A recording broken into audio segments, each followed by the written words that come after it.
I, from the start, am not a proponent of the current 6-school system that's on the ballot this year. I feel that it needs to be 5 schools, primarily from a financial standpoint, really relying on what administration and also what our third-party consultant says the actual cost will be for running a 6th school is a concern of mine. The figure that Dr. Taylor has shared, and as well as the information I got from the third-party consultant, is roughly $400,000, $425,000 in incremental cost to run that 6th school. And you know, I'm not a professional in education, so really I'm leaning on those 2 sources for those numbers. You know, in my position, I rely on historical information to make future decisions about the success of an enterprise. And what Dr. Taylor has told us is that, on his experience, the financials numbers say, you know, $400,000 is going to be a cost that'll have to come out of the general budget. So, if the citizens decide to move forward with that, we'll have to potentially cut other programming, whether it's, you know, athletics, arts, education as a whole.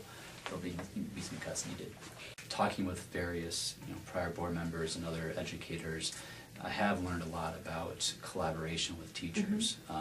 While I think 2-section schools is probably a holdover from the way we've done it in the past, I think there can be some great things that can happen with larger section schools.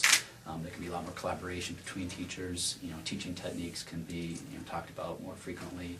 I know Dr. Taylor's a proponent of professional learning communities, and I think that's a great way of engaging our teachers to help ones that with a lot of experience and productivity help teachers that are just coming up. So, you know, my view is that it's about the education that the student receives and not really the building that they reside in.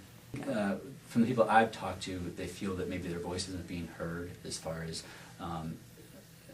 I haven't heard much support of that plan, and you know, based upon the majority of the board wanting to go in that direction, they feel that they're just not being heard.